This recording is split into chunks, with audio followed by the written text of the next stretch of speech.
सन 1666 में भारत का इतिहास एक बड़े मोड़ पर खड़ा था। दक्कन में छत्रपति शिवाजी महाराज की बढ़ती ताकत से मुगल सल्तनत हिल चुकी थी।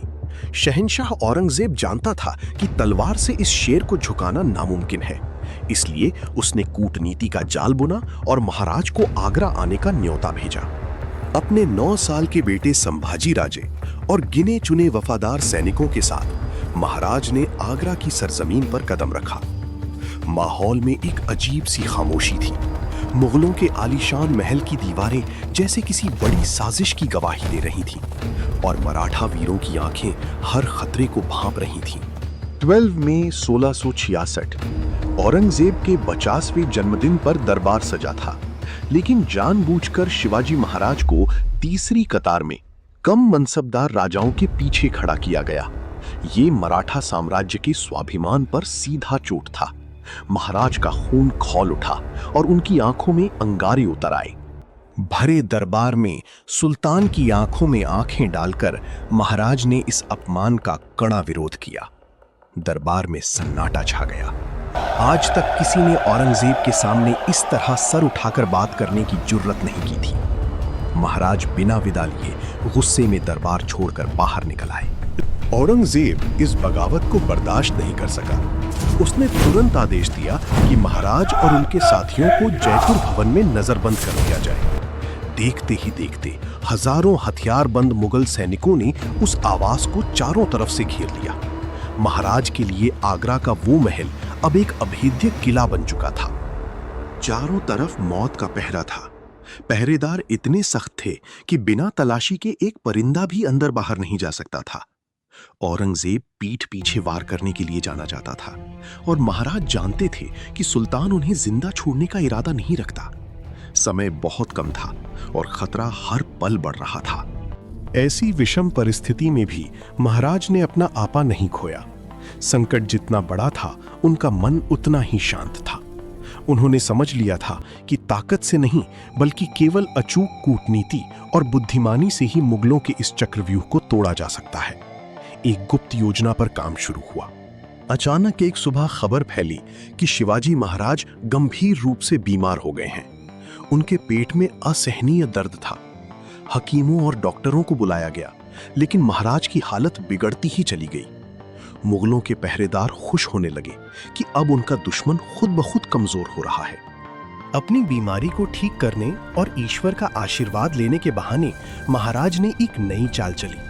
उन्होंने घोषणा की कि वे आगरा के साधु संतों, गरीबों और ब्राह्मणों को रोज मिठाई और फलों के टोकरे दान करेंगे। औरंगजेब ने भी इस बात की इजाजत दे दी, बिना ये जाने कि ये विनाश की शुरुआत है। शुरुआत में मुगल सैनिकों ने हर एक टोकरी की बारीकी से तलाशी ली। वे अपनी तलवारों से टोकरों के अंदर तक चेक करते थे, लेकिन हफ्तों तक रोजाना सैकड़ों टोकरे बाहर जाने की वजह से धीरे धीरे पहरेदार ऊब गए। उनकी सतर्कता कमजोर पड़ने लगी और चेकिंग महज एक औपचारिकता बनकर रह गई। आखिरकार वो तारीख आ गई जिसका इतिहास को इंतजार था। 19 अगस्त 1666। महाराज की बीमारी का नाटक अब अपने आखिरी चरण पर था। सभी पहरेदार पूरी तरह केयरलेस हो चुके थे। उन्हें लग रहा था कि अंदर एक लाचार और बीमार राजा सोया है, पर उन्हें क्या पता था कि शेर ने छलांग मारने की पूरी तैयारी कर ली है। शाम के धुंधलाके में योजना के मुताबिक महाराज के हमशक्ल और सबसे वफादार सेवक हिरोजी फरजंद महाराज के पलंग पर लेट गए। उन्होंने महाराज के कपड़े पहने और उनका सोने का कड़ा अपनी कलाई में डाल लिया, ताकि अगर कोई पहरेदार खिड़की से अंदर झांके तो उसे लगे कि महाराज ही सो रहे हैं। अब सबसे मुश्किल पल था। शिवाजी महाराज और उनके छोटे बेटे संभाजी राजे 2 बड़े मिठाई के टोकरों में बैठ गए। उनके वफादार सिपाहियों ने उन्हें ऊपर से कपड़े और मिठाइयों से ढक दिया। दिल की धड़कनें तेज थीं, क्योंकि एक छोटी सी गलती का मतलब था सीधे मौत। कहारों ने उन भारी टोकरों को अपने मजबूत कंधों पर उठाया और उस कमरे से निकल पड़े। हर एक कदम पर ऐसा लग रहा था मानो आज किस्मत का आखिरी फैसला हो रहा हो। बास्केट्स का वजन पहले से ज्यादा था, पर उन वफादार सेवकों ने अपने चेहरे पर शक की एक लकीर भी नहीं आने दी। टोकरे चलते चलते जब मैं गेट पर पहुंचे, जहां मुगल फौज का सबसे सख्त पहरा था। कमांडर ने उन टोकरों को रोका, पहरेदारों ने उन्हें हल्के से छुआ। हर एक पल सदियों जैसा लंबा लग रहा था। अगर उस समय किसी ने तलवार अंदर डालकर चेक किया होता तो सब कुछ वहीं हमेशा के लिए खत्म हो जाता। लेकिन जैसा कि महाराज ने सोचा था, रोज रोज की चेकिंग से परेशान कमांडर ने बिना गहराई से जांच किए हाथ से इशारा कर दिया, जाओ, जाने दो। गेट खुला और वो टोकरे मुगल पहरे से बाहर निकल गए। महाराज ने मुगलों की गढ़ में उन्हीं की आंखों में धूल झोंक दी थी। आगरा से कुछ दूर एक सुनसान इलाके में टोकरों को खोला गया। महाराज और संभाजी राजे बाहर आए, लेकिन अभी खतरा टला नहीं था। महाराज ने एक बड़ा फैसला लिया। अपने 9 साल के बेटे की जान बचाने के लिए उन्होंने संभाजी राजे को मथुरा में अपने वफादार रिश्तेदारों के पास सुरक्षित छोड़ दिया।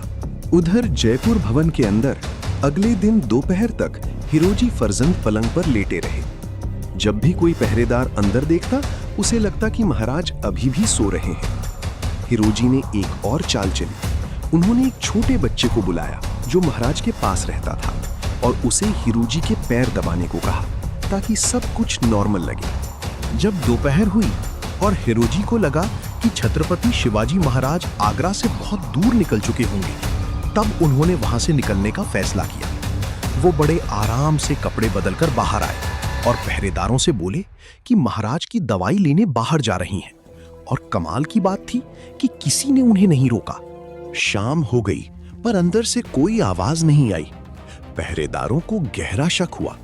जब उन्होंने हिम्मत करके कमरे का दरवाजा खोला और पलंग से ब्लैंकेट हटाया तो उनके होश उड़ गए।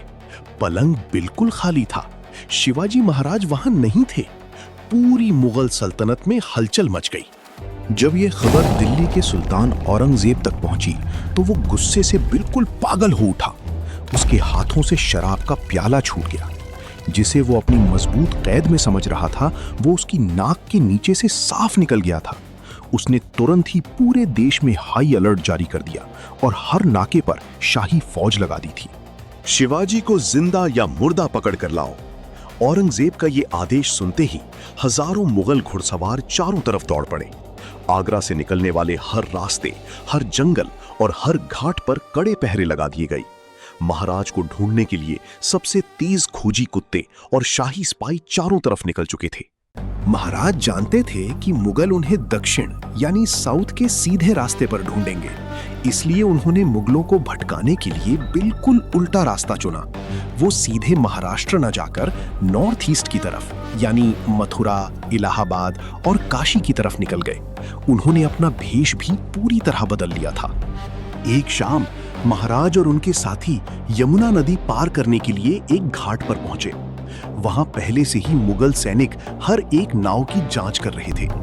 तभी एक सिपाही को महाराज पर शक हुआ और उसने उन्हें तुरंत रुकने को कहा। हर कोई सांस रोके खड़ा था और तलवारों पर हाथ टिक चुके थे। लेकिन महाराज ने बड़े ही आराम से सिपाही को अपनी नकली पहचान बताई और कुछ सोने के सिक्के उसके हाथ में थमा दिए। रिश्वत और भेष के इस मील ने तुरंत काम कर दिया। सिपाही ने उन्हें आगे जाने दिया। नाव धीरे से धरातल से दूर निकल गई और उनके सामने से मौत एक बार फिर से हमेशा के लिए पीछे छूट गई। अगले कुछ हफ्ते बेहद कठिन थे। हजारों किलोमीटर का सफर, बदलता मौसम और हर शहर में छापेमारी। महाराज और उनके वफादार साथी बिना सोए भेष बदल बदल कर लगातार आगे बढ़ते रहे। उन्होंने दलदल, घने जंगल और पहाड़ों को अपना रास्ता बनाया, जहां मुगल सेना सोच भी नहीं सकती थी। इस बीच मुगलों को पूरी तरह उलझाने के लिए एक और शानदार योजना बनाई गई। मथुरा में ये अफवाह फैला दी गई कि सफर के दौरान बीमारी और थकान की वजह से शिवाजी महाराज का निधन हो गया है। ये खबर सुनकर औरंगजेब ने थोड़ी देर के लिए चैन की सांस ली और उन्हें ढूंढना बिल्कुल ढीला कर दिया। जब मुगलों का ध्यान पूरी तरह से हट गया, तब महाराज ने तेजी से अपना रास्ता बदला और दक्षिण यानी महाराष्ट्र की तरफ बढ़ने लगे। गोंडवाना और गोलकोंडा के रास्तों से होते हुए उनकी रफ्तार अब हवा से भी तेज थी। स्वराज्य की मिट्टी उन्हें पुकार रही थी और उनका हौसला इस वक्त आसमान छू रहा था। सितंबर 1666 के आखिरी हफ्ते में लगभग एक लंबे सफर के बाद शिवाजी महाराज सुरक्षित राजगढ़ किले पर पहुंचे। अपने राजा को जिंदा और सही सलामत देखकर राजमाता जीजाबाई की आंखों में आंसू आ गए। पूरे महाराष्ट्र में जश्न छा गया। किलों से तोपों की सलामी दी जाने लगी। आगरा की ये कामयाब फरारी सिर्फ एक एस्केप नहीं, बल्कि मुगल साम्राज्य के पतन की शुरुआत थी। औरंगजेब ने अपनी डायरी में खुद लिखा था कि इस एक गलती ने उसकी पूरी सल्तनत को बर्बाद कर दिया। छत्रपति शिवाजी महाराज ने साबित कर दिया कि सच्ची बुद्धि और साहस के सामने हर जुल्म को झुकना ही पड़ता है। अगर आपको स्वराज्य का ये महाइतिहास पसंद आया तो अभी चैनल को सब्सक्राइब करें और बेल आइकन दबाएं। जय जिजाऊ, जय शिवराय।